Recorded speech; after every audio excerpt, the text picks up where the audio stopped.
Good day, everybody. This is Emar Sopatu, and welcome to another edition of the Sports Inquirer Show. We're broadcasting on March 10th, 2021. Hope all of you are well out there and safe in the world. On today's broadcast, we're going to go into the technical state of Georgia athletics and break down some college basketball on the men's and women's side as conference tournaments in the Sun Belt and the ACC involve our local squads, as well as some national news in that regard.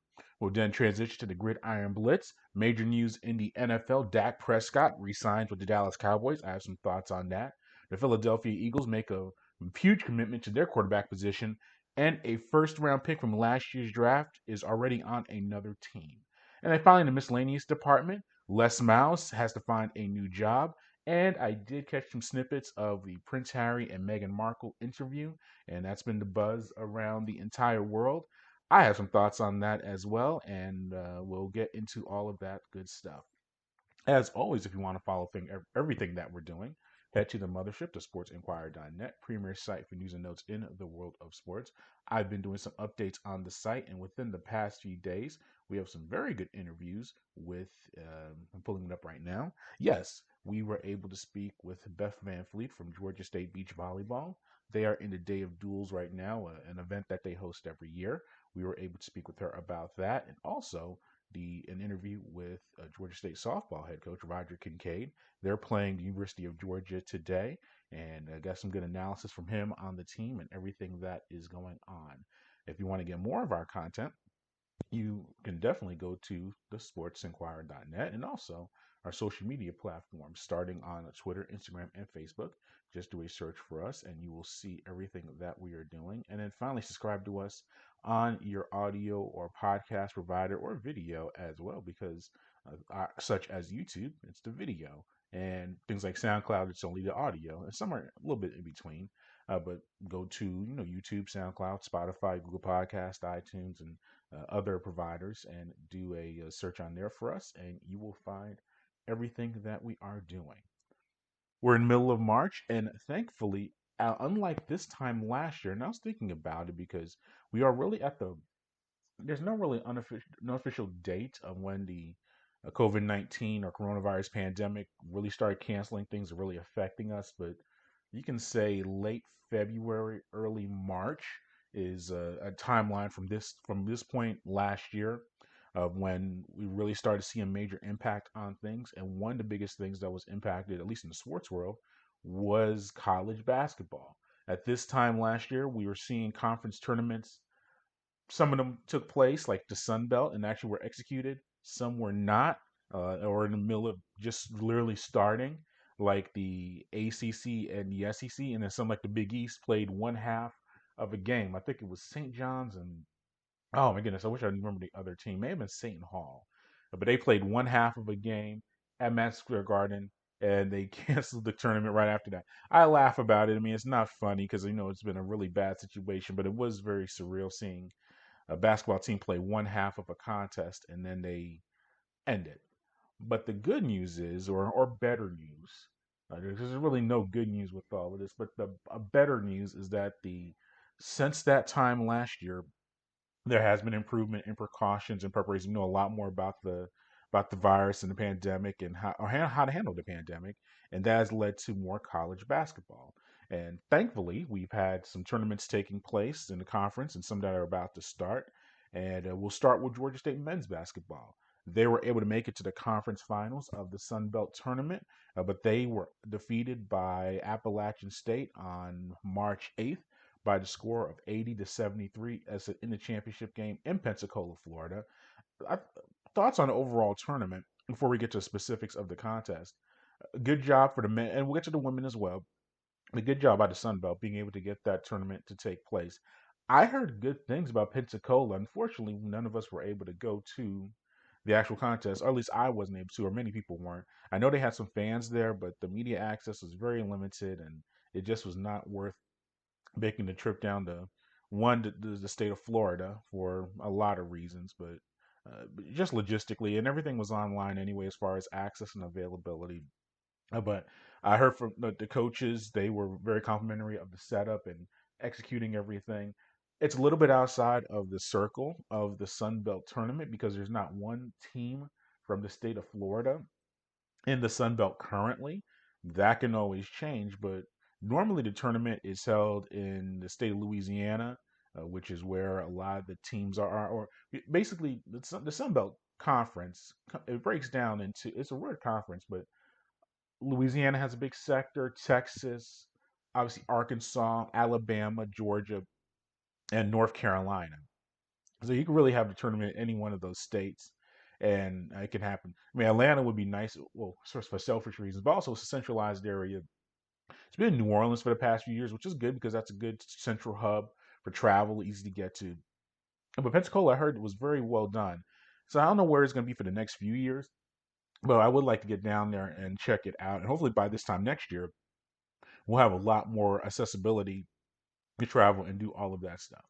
But as far as the game itself, Georgia State, unfortunately, for their sake, picked the worst time of the year to really play their worst half of the past few weeks. They came into the contest on a 8-game winning streak and just were not able to get it going in the second half. They were down by 14 points in the second half, nearly overcame it, were able to scrap their way back into the contest, and just were unable to do it. As I said, they led 37-35 at halftime, but they just continued. The second half was just a really big struggle. And we'll get to the numbers of their shooting struggles later on. But they say they were trailing by 67 to 30, 53, with 4:43 left to play. They won a 14-4 run to cut that deficit to 4 points to 71-67 with less than a minute to go, by 57 seconds.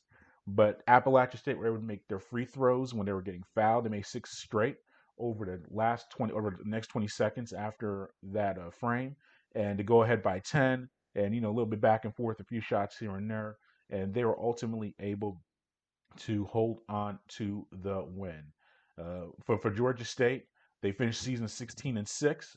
As I said, they went to the contest on an 8-game winning streak that was snapped by the loss. And here is head coach of the Panthers, Rob Lanier, on the defeat. Well, obviously, you get to a championship game with a chance to go to the dance and you don't get it done. It's a huge disappointment. I'm thoroughly disappointed for our players. It's been an uncommon year with a lot of trying circumstances, and in light of all of that, I think they've done a great job enduring. And we were in a point where we were 3-4 in the league, and we fought our way back and wound up getting a number 1 seed and played our way into the championship game. And it was a tough game.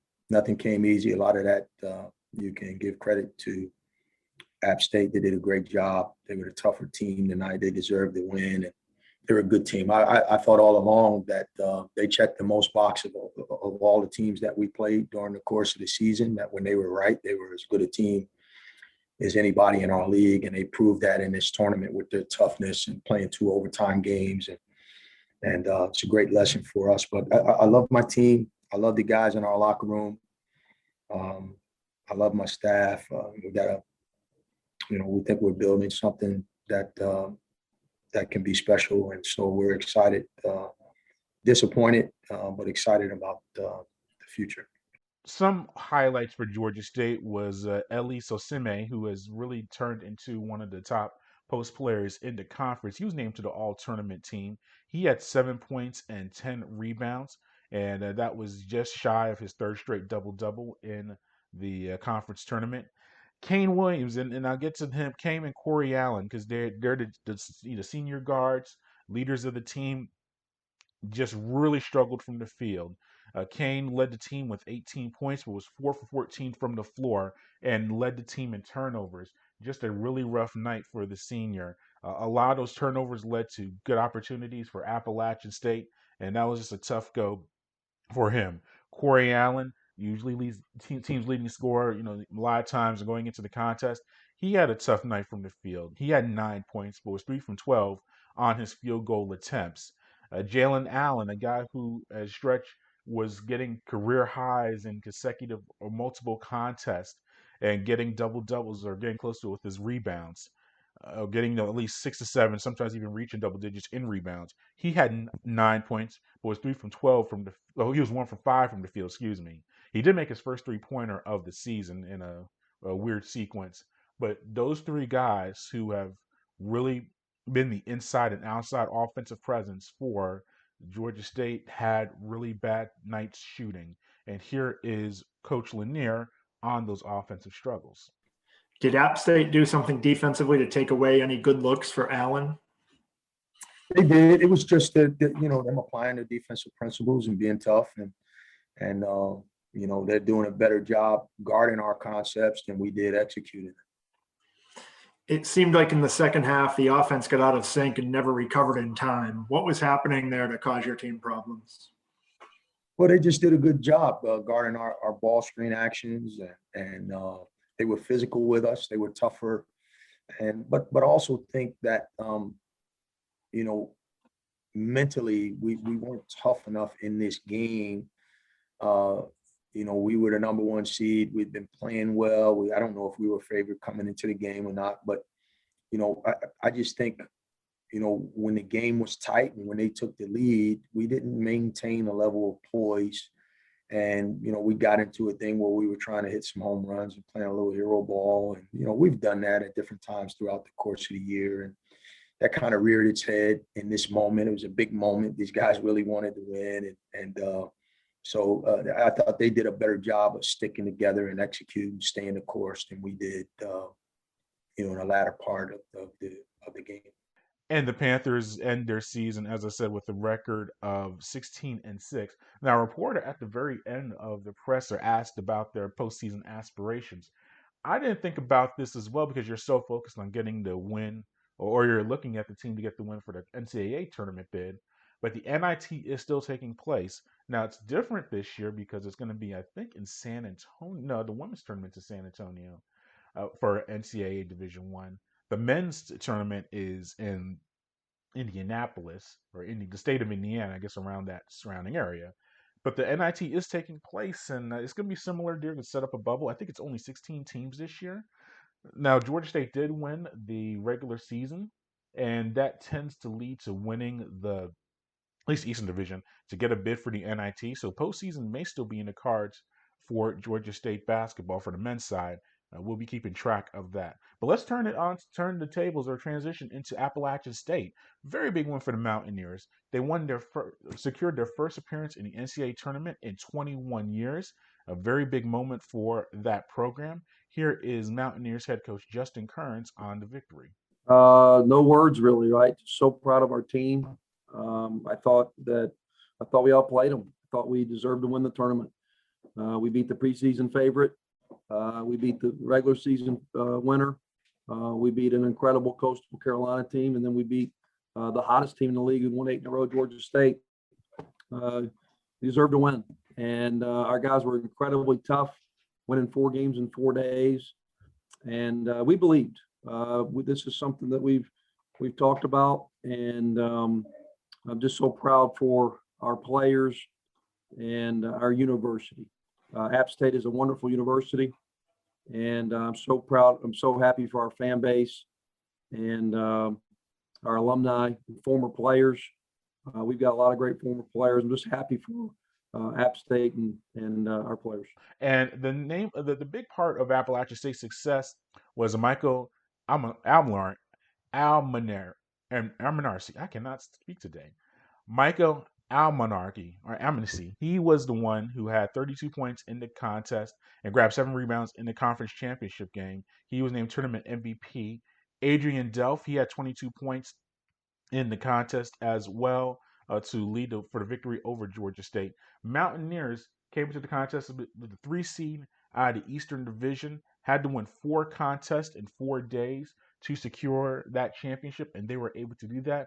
And here is Kerns on his team's efforts through the tournament. I just think we're very connected. It's a very connected locker room. There's a lot of love for one another. And that's where it starts. I really think we got a really good team. And I don't know if we've got the greatest individual talent in this league. This talent is full of great players and great coaches. But I think we've got an unbelievable team. And that's what we've been preaching all year, playing for one another. When you go through adversity and challenges like everybody in America has this year, it can bring you closer. It can bring you closer. And we talked about this when we were shut down a few weeks ago in quarantine, that we felt like that, listen, this has got to bring us closer and more connected, and it certainly did. And that was Kerns, head coach Justin Kerns from Appalachian State, on the team's victory. And we'll see where they get sent to in the NCAA tournament. Let's move on to Georgia Tech men's basketball. Very big news from that program over the past few days. Moses Wright was named the ACC Conference Player of the Year and earned a spot on the All-ACC first team. Jose Alvarado was named the ACC Defensive Player of the Year and was second team All-ACC, and that was all announced on March 8th. And furthermore, both those guys were named to the All-Defensive team for the conference, the first time Georgia Tech has ever had that honor. And Moses Wright, very big story for him. It's been documented for a lot of reasons. He's from Raleigh, North Carolina, they say a 0-star recruit, but he started playing basketball late, didn't get much interest. I think he had an offer from Catawba as far as his only other offer to play basketball. It was Georgia Tech. They jumped on him in the process. I think he had interest from Wake Forest. I don't know if they officially offered him a deal, but he went from really coming in as an unheralded recruit all the way to the Conference Player of the Year. Very big moment for him and the team. First time that Georgia Tech, has an All-ACC first teamer since Alvin Jones back in 2001. So that's a very long time for having that. And he deserved it. Third in the conference in scoring and rebounding and field goal percentage, top 8 in multiple other categories. And he really won it by a pretty solid margin. He received 33 first place votes, 20 more than second place Carrick Jones of Louisville and Justin Champagne of Pitt.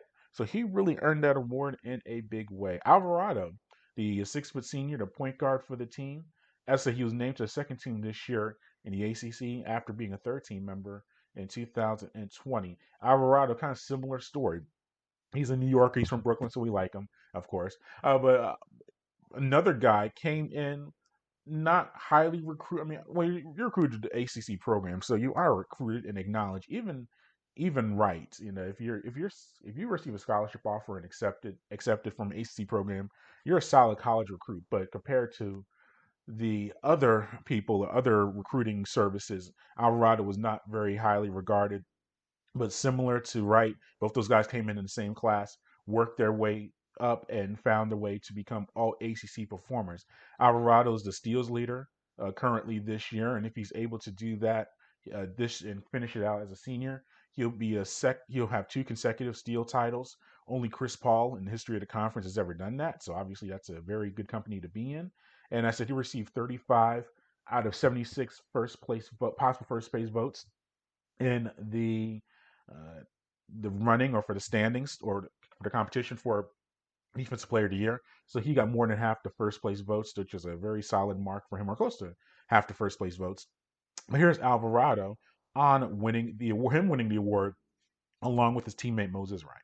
Oh, it was Moses getting it. I was so excited. Man, I tweeted out, I told everybody, I was trying to tell everybody he deserved to win, and it's not like they gave it to him. No, he deserved it. He did his thing this year, and I'm so happy for him. His story is just like crazy, and that's what college sports is about. His story is coming from a 0-star, and me telling Moses since freshman year, obviously he came in my class, and I told him from the beginning, if you work hard freshman year, because, you just got to grow, but I was telling him, you in the gym, Moses, you could change your life. And it's just so crazy that, he won the Player of the Year. And it's somewhat not shocking to me because I've seen how could Moses be, how good Moses could be, but I'm so happy for him. And me, Defensive Player of the Year, that's what I wanted from the beginning of the year. I know Trey Jones won it last year, I think, and I was not upset because I think he deserved to win. And I just so prideful on defense, and me waking up to Coach Patrick telling me, hey, you want defensive player of the year. It's such a amazing feeling because, as an undersized guard, it's not really rare that somebody going to give it to undersized guard. They're going to give it to like Huff and stuff like that. But I'm just so happy, man. I can't believe it. And I could say later on in the future that, hey, I won AC Defensive Player of the Year one time. And here's Josh Pastner, head coach of Georgia Tech, on Alvarado earning the conference player of the year for defense and being the steals lead. Yeah, I mean, look, if he ends up winning the steals leader this year, Zach, he'll end up being the first time since Chris Paul, who's his favorite player, to have 2 years in a row of leading the steals in the league. And he wants to guard the best guy. Zach, the guy's just tough. He's hard nosed. When his knee and hamstring have been bothering him, and he says, Coach, unless you're going to cut my hamstring off, I'm playing. So don't even ask me. I mean, they would, you're going to literally have to, hold me down and cut my hamstring off for me not to play. And so he's just that type of mentality. He's that guy who's just tough and just, he's just so hard nosed, and I'm just so proud of him. And he loves to defend. He's playing defense is important to him. Other accolades for the Jackets was junior guard Michael DeVoe, who is in the top 5 or 6 in scoring and 3-point shooting percentage.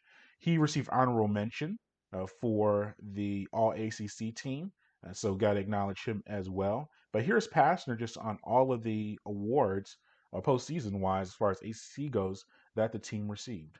Just really proud of our young men. Really happy for Georgia Tech. Our staff, I can't give enough credit to our staff who just does such a great job. And of course, the character of our young men to multiple times to get that double bye, being, on the ropes, being punched, but we didn't just lay down and get knocked out. We fought back, we punched back. And that's a great character testament of our young men. It's a real honor, privilege, blessing, and just a true gratitude to be able to coach these young men.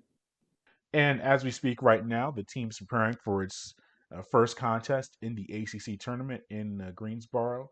And we were able to speak, Alvarado, he spoke with the media about how the team is preparing for the ACC Tournament. Coach Pat on the rules of, obviously with this pandemic, we're in a bubble. We're just to ourselves, our teammates. Can't step out, stuff like that. But school-wise, it's virtual, so it's fine. We just have a certain hour or so here and there for school. But when you're winning, teachers love you, so that's good. So that's a positive thing about it. When you're losing, they don't know. So when you win, they know. But school is fine. We're just here. It's just like being home, but just stuck in like a hotel with your brothers, and that's nothing else around there. And I said Georgia Tech is preparing for the ACC Tournament. Their opponent is yet to be determined. So when they continue to play, by the time we do our next show or two, we'll probably know all that and do some recaps of those contests. So keep us in mind, or keep us in mind when you're looking for that stuff, and we'll provide it for you. Moving on to Georgia State women's basketball. Their season concluded in the Sun Belt Tournament this past weekend with a 75-68 loss to Little Rock. Taylor Hosendove, who continued to produce strongly for the team, she had a double-double in the contest with 14 points, 13 rebounds, along with 6 assists. That was her 18th career double-double, but it just was not enough to overcome Little Rock in that contest. So that's going to conclude the season for the Panthers. Hopefully we can catch up with Coach Hill when they get back in town and are settled and do a recap on the season. Georgia Tech women's basketball, they lost in the semifinals of the ACC Tournament to North Carolina State, 66-61. They're going to be in the NCAA Tournament. We'll see where the seeding goes. We're going to find out, I believe, next Monday. Monday. We're going to find out where they're going to be on March 15th. And so we'll keep track of what they're doing, and hopefully we can speak to a player and to Coach Nell Fortner, head coach for the Yellow Jackets, and get our thoughts on that. She's been accessible to us pretty good this year. So when we find out where they are going, we will do that. And that pretty much puts a bow a little bit on the conference tournaments for us so far as we're reporting this, as I said, on March 10th. And we'll see what translates for Georgia Tech men's basketball as they head towards the NCAA tournament selection, which they're most likely going to get over the next few days. So keep track of all of that as we move on through the season. All right, let's transition to the Gridiron Blitz of our show and talk some NFL football. It seems like for the past 2 years, the biggest issue, off the field issue, as far as contracts go, is Dak Prescott and the Dallas Cowboys. Are they going to franchise him? Are they going to re-sign him? He broke his ankle, he broke his leg. Are they going to try to, rumors now this offseason, are they going to trade him to someone else? That's sort of finally over. I say sort of finally because it's the Cowboys, but here are the logistics of what we found out around earlier this week. He re-signed. First of all, the Cowboys did franchise him, and he was franchised by the team. But they ended up re-signing him to a 4-year, $160 million deal with $126 guaranteed. And there are a lot of escalators to it and different things like that. Here are the talking points of it. So it's for 4 years. So he's going to be a free agent again at the age of around 31 years old. So he got a short-term deal. And so that's good. It's not like the Patrick Mahomes deal, which I believe is for 10 years or something along those lines. Now, Mahomes is younger than Prescott, and there's a lot more to it, but it's for 4 years. $126 million guaranteed. I believe is the most guaranteed money in history of the NFL. But in essence, it averages out to $40 million a year over the 4 years. And yes, you got a big signing bonus as well. So he's going to he's going to earn like $70 million this year, and then it kind of trickles down from there. I think both sides did well in it. For Prescott, I think it was a victory because 2 years ago, you're probably looking at him getting a deal, and we'll keep it simple with the numbers, around $30 million a year, maybe $35 million per year. And off of a subpar Cowboys year, they had a really bad year on the field, and on a broken leg, he was able to get, some would say, maybe the richest contract in NFL history if you look at the numbers. So that's a very big win for him. He gets to play with the Cowboys. He's comfortable there.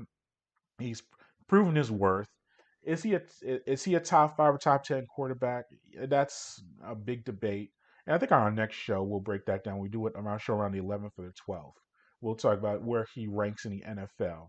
But is he in that Russell Wilson, Mahomes, Brady, Aaron Rodgers category? Maybe Josh Allen, realm, Lamar Jackson? That's your top 5 or 6? I don't know about that.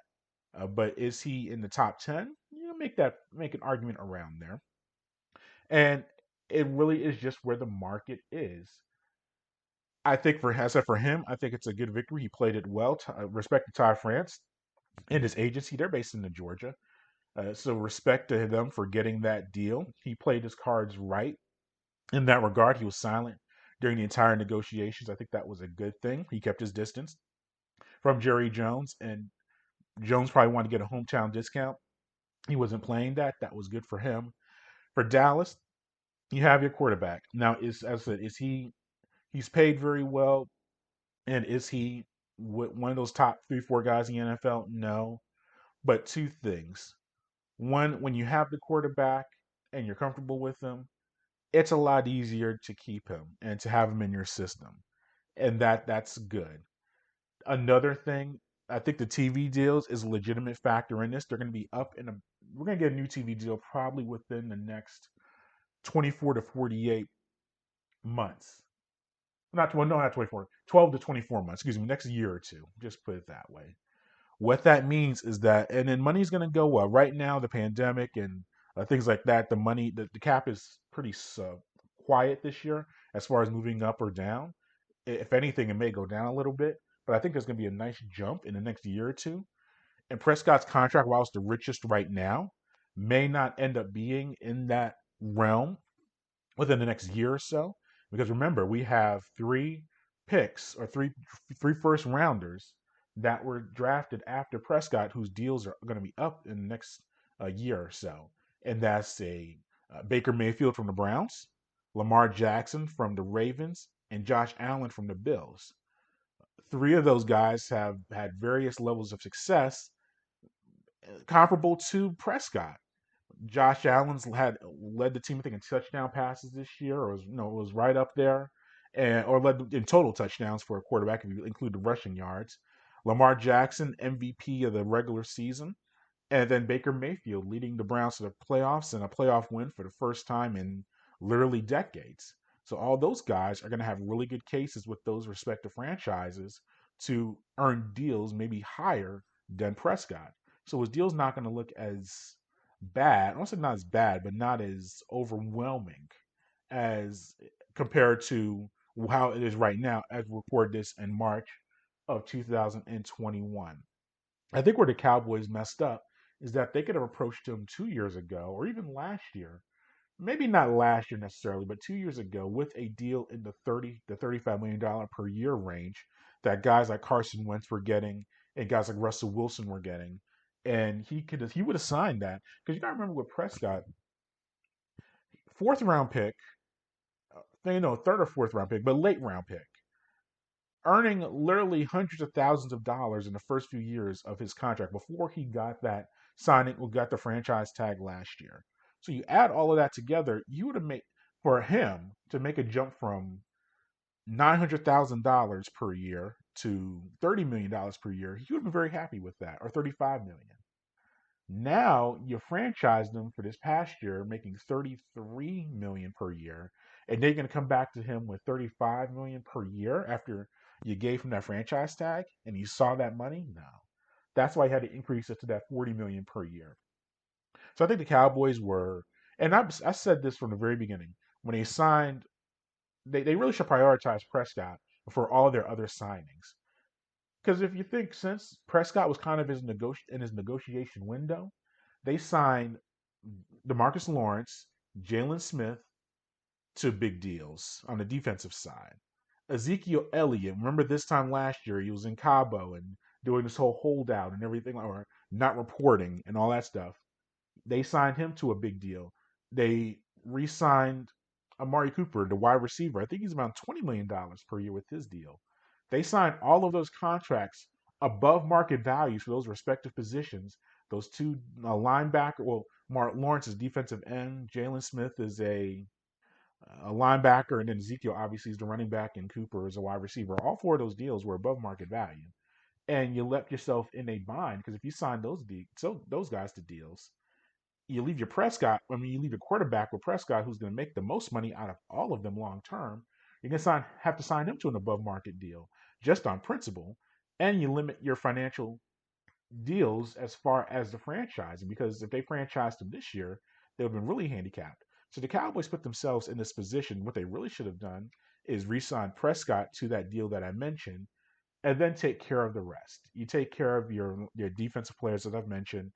Elliott, who we've seen regress significantly this year after signing that big contract, and you got to worry about him, whether it's apathy, lack of being in shape, or just physical toll of him playing the running back position over the past few years.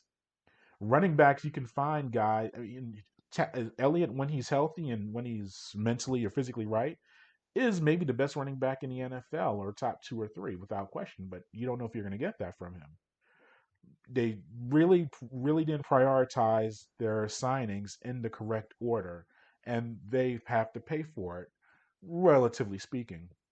Now, does this make the Cowboys Super Bowl contender? No, it doesn't.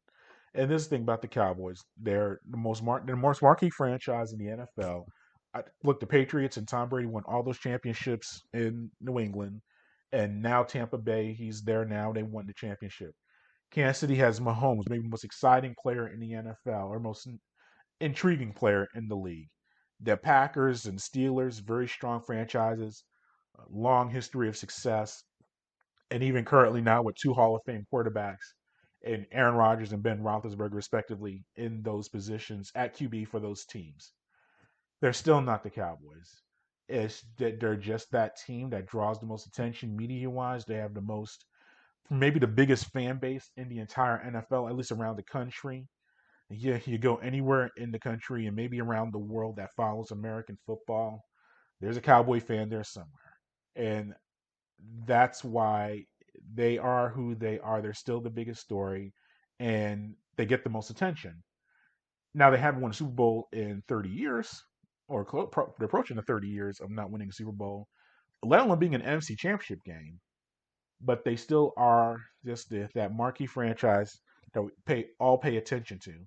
But as I said, I say all that to say that every year they make a big signing or big trade or re-sign guys like Prescott, and in the end, they fall short. And I think this is a team that really is on a delicate house of cards because offensively, you look at them, they're going to put up a lot of points this year. And even if they get the offensive line together, and now they're dealing with some guys like Collins and Smith and Zach Martin, all pro caliber guys and guys that may be future Hall of Famers. Especially if you look at the path of Smith and with Martin. But those guys are approaching 30 years old, already in their 30s, coming off of really significant injuries and trying to work their way back onto the field. If those offensive linemen, it's a big if they can be healthy, they may have a top 2, 3 offense in the entire NFL. And that's a good thing. Problem is their defense is one of the 2 or 3 worst in the NFL. And it's funny seeing them sign Dan Quinn, who was a former head coach of the Atlanta Falcons. And I've heard from the national outlets, they're bringing Dan Quinn in. He's a good defensive mind. You saw what he did in Seattle. And I'm like, maybe because we're based in Atlanta and we see the Falcons and watch all of their games. The Falcons have had one of the worst defenses in the NFL cumulative over the past 2, 3 years. And their improvements this year were made when Dan Quinn was fired and you had Raheem Morris take a bigger role in the defense as a coordinator. And that's when you saw them make pretty solid improvements and go from one of the worst defenses in the NFL to about average defense. Dan Quinn had really not much to do with that at all, if honestly nothing to do with that. And they bring up his Seattle days. He literally had, let's see, Rich Sherman's going to be a Hall of Famer. Cam Chancellor is pretty darn close. Bobby Wagner's going to be a Hall of Famer. Let's see, they had. Point is, that Legion of Boom defense had multiple Hall of Famers on there and won championships. Won Super Bowl championship and played in another one. I'm not saying that Quinn is a bad guy or a bad coach. I think he's an okay coach. But if you think he's going to go in there with less talent and turn that Dallas defense into a top 5 or 10 defense, which is going to have to be for them to be that reach those Super Bowl aspirations, I don't think that's going to happen unless they really just make a major leap, which is a lot to ask. So I think Dallas, they should be the best team in the division. You have the best quarterback by a pretty solid margin. Washington with Heineke is a good story, but he's not the answer at Washington long term. You just saw, and we'll transition to the Eagles in a moment. Jalen Hurts, he's unproven. Daniel Jones, quarterback of the Giants, inconsistent, health issues. So they have the best roster. Well, they have the best quarterback. They may have the worst defense because the Giants have a better defense and Washington has a better defense than the Cowboys. So that's something to consider. But overall, you just look at it, they should be the favorite and should win that division. And if you're in the playoffs, anything can happen. But I still think as we're recording this, you got to look at Green Bay and Tampa as better teams right now. And New Orleans, if they figure out the quarterback situation, they're probably going to be better. And that's just in the NFC. Then you move over to the AFC, and there are some nasty dogs on that side. You got Buffalo, which has made a step. Kansas City, people are ignoring Kansas City. They're going to be back. Baltimore, even if Lamar Jackson can make a leap or make an improvement, they're going to be really good. So you got to watch out for it. It's going to be very tough for Dallas to win that Super Bowl, but we'll see what happens there. As I mentioned, Jalen Hurts, when the owner of the team makes a proclamation that he wants a quarterback to be the starter, he's going to be the starter. And I know they're going to probably try to do some open competition because they have a new head coach in Philadelphia as far as the quarterback position goes. But when Lurie, the owner, wants Jalen Hurts to start, he's going to start. This is obviously a result also of Carson Wentz being traded to the former starting quarterback, being moved to the Indianapolis Colts. Smart. Well, I don't necessarily say it's a smart move, but I think it does eliminate, because the Eagles do have a top 10 pick or top 15 pick in the upcoming draft. There may be a quarterback or two on the board that may eliminate that aspect of it, that speculation, maybe quiet some of the rumors of them looking for a guy in that regard. But there's a lot for Hurts to prove. He went into the season late. He had some good moments and some not good moments, but he's a rookie quarterback. That's going to happen. You give him a full offseason as a starter, and we'll see what happens there. The Tennessee Titans have moved on from their first round pick from last year, Isiah Wilson, and have moved him to the Miami Dolphins for a seventh round pick in this year's draft. Remember, Isiah Wilson, the lineman from the University of Georgia, was the 29th overall pick in last year's draft. He only played 4 snaps all regular season. He was suspended in December for COVID. He was suspended. Let me start from the beginning with him. Before the season opener, he was suspended because he was arrested for suspicion of driving under the influence. He also received a trespass warning after allegedly attending a party at Tennessee State University during the pandemic. So he went to TSU and tried to party in that part of Nashville. We've all been there. Not good. Well, no, I shouldn't say not good, but I went to school in Nashville, went to Vanderbilt and everything, so I know about TSU quite a bit. But he was out there. It's COVID-19. You can't be out there like that. That's not a good situation. So he ended up getting on the league's reserve COVID-19 list twice during the season. As I mentioned, that's just a bad situation overall. And ultimately, he was suspended in December for a non-football illness list. So for the final 4 games of the regular season. So that's how he only played 4 snaps all season. So he had a suspension for suspicion of driving under the influence and for multiple COVID-19 violations in some form. And ultimately he got moved, sent to the Dolphins for a 7th round pick. So that is a straight giveaway. I'm surprised other teams did not take a chance on him. Now I think that maybe, and I'll put it this way: if you can only get a 7th round pick for a guy that was a first round pick talent last year, that means some other teams have probably done their research on him, because the guy's just out of college and has first round talent, and you got the bottom of the barrel for a pick. I think a lot of other teams did their research and said this guy maybe has more issues than just trying to get on the field. I hope that's not the case for him. You wish everyone well, but for him to go for so low of a pick means that there's some issues. Now, Isiah Wilson, another Brooklyn guy, he actually went to Poly Prep in Brooklyn, New York for high school, then went to Georgia for college. Now he's going to move down with the Brian Flores, who's also from Brooklyn. A lot of Brooklyn today on our show, representing well.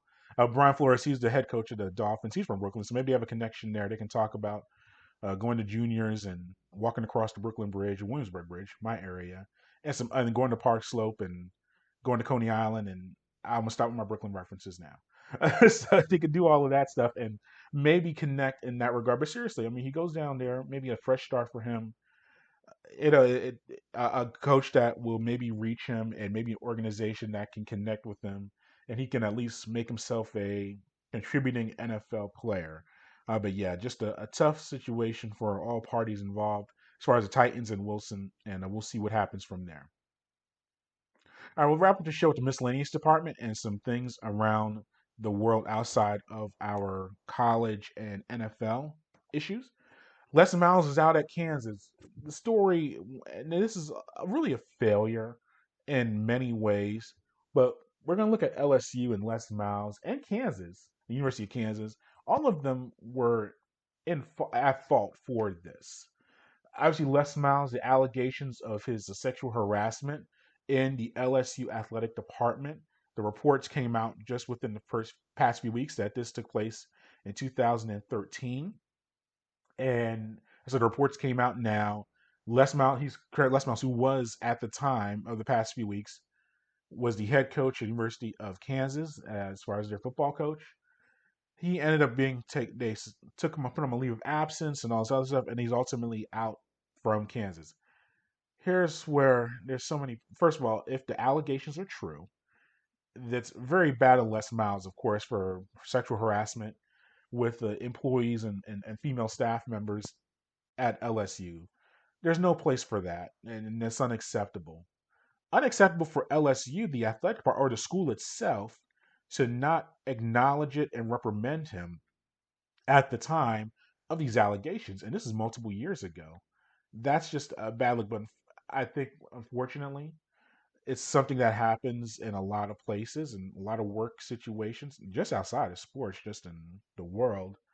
And the cover up is real. I mean, he's the most powerful man in that at that school, more powerful than the president, any of the board of directors or trustees, maybe even close to as big as the governor and a senator, because he's the head coach of LSU football, which is a major prominent position that generates literally millions of dollars in revenue for the school and the state. So he was a very good coach at LSU. Won a national championship there.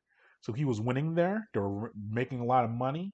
So why do we have to hear, or are we going to acknowledge a harassment case for? And as I'm saying hypothetically, or maybe from their perspective, a harassment case from a disgruntled employee or someone who is less valuable than the head coach. That's wrong. That's very bad.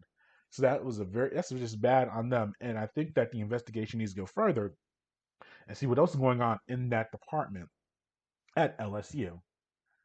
Kansas itself, the the gall to say that you were unaware of this is very surprising. I know their cover up is real. I was unaware of it, of what was going on, a few years ago at LSU. But you're about to hire your head coach.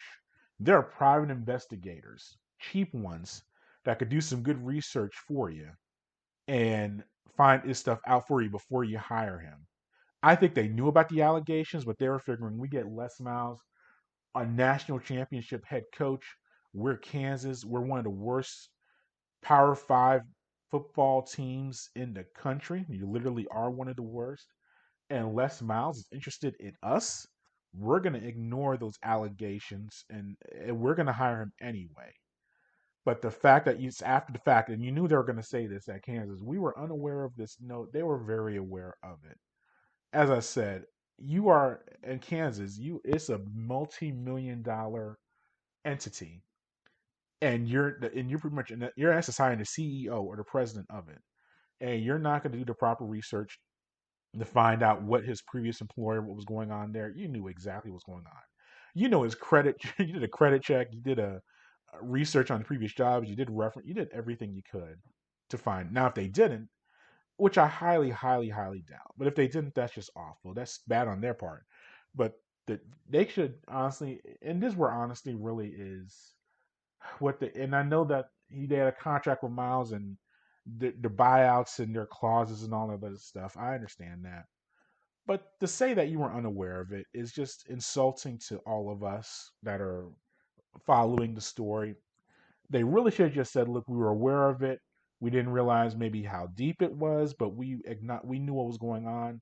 We hired him. That's our fault. Something along those lines.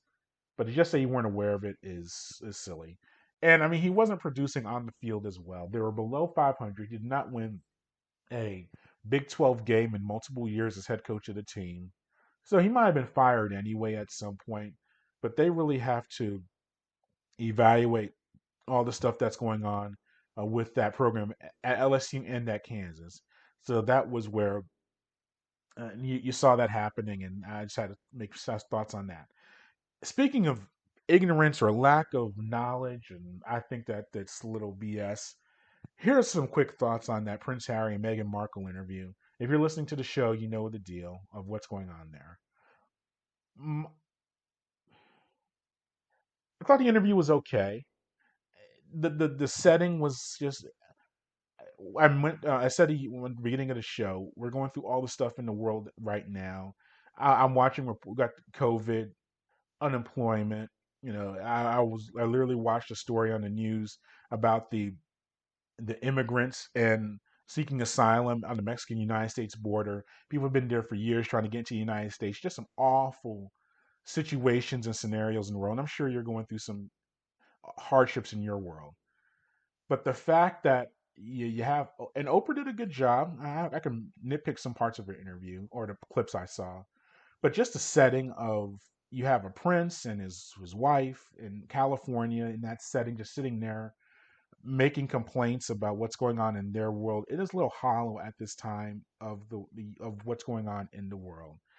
So to have sympathy for Harry and Meghan, it's very very hard to garner sympathy or empathy or whatever emotion of acknowledgement of what they're feeling at this time.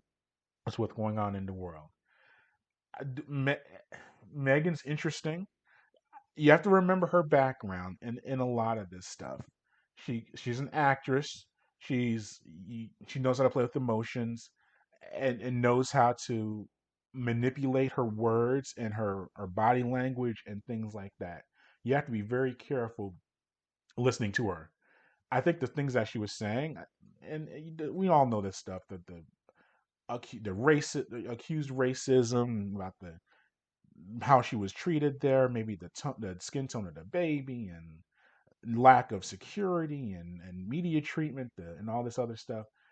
But did that happen? I'm sure a lot of that happened. And Harry, in his chiming in as well.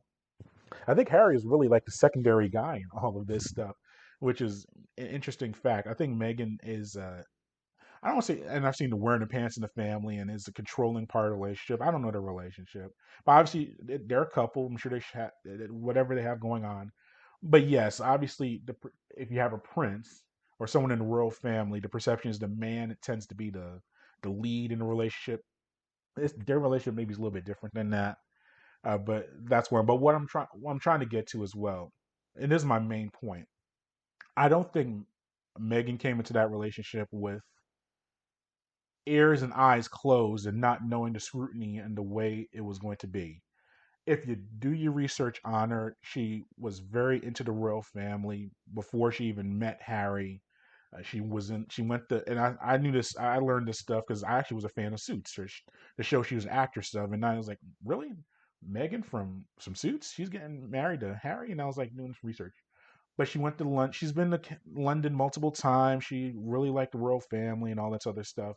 And I'm sure she met Harry and was intrigued, and I'm sure they love each other and they have kids together and all that. But the fact that she is playing the victim in this regard, I didn't know what was I was going into. Very untrue. She was very prepared for it. Furthermore, if you're Prince Harry and he's playing ignorant as well, you got to warn your fiance, your girlfriend, of what you're going into. It's like, look, we love each other, we like each other, but this is the lifestyle that you're going to be into, or the lifestyle that I'm into. You got to have that sit down or review of it before y'all go further. So the fact that it seemed like both of them were just figured out, oh, we're just going to go and be normal. No, that's not the reality of it.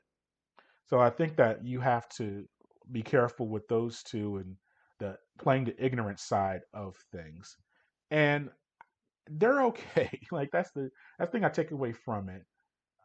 And and I saw the reports too. Is like, well, the royal family cut him off, and he's not getting money. That's not true.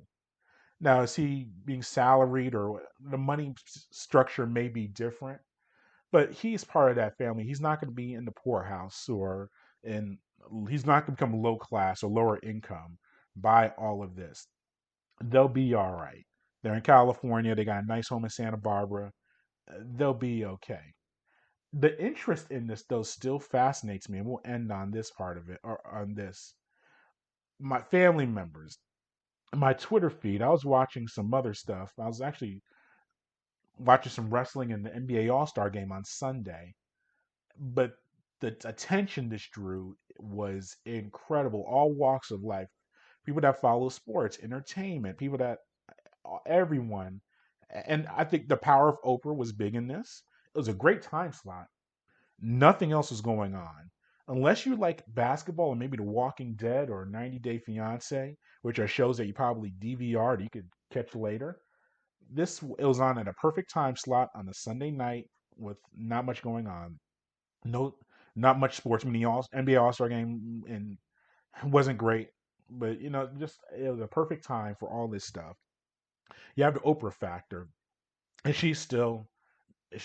And what more can you say? I mean, she is a media conglomerate legend, whatever term you want to use. So when you have Oprah involved, and CBS was on network television, you put all that together, and it was promoted well. I saw it on multiple platforms on CBS and otherwise promoting the event. That's why you had millions and millions of people watching it. I've always said this: if you're British, or you're from, and even European, I'll give you a European, and you're into the royal family stuff, I kind of get that. It baffles me that Americans and people outside of that outside of that living area are intrigued by this family. And I think also, and you see it in all levels.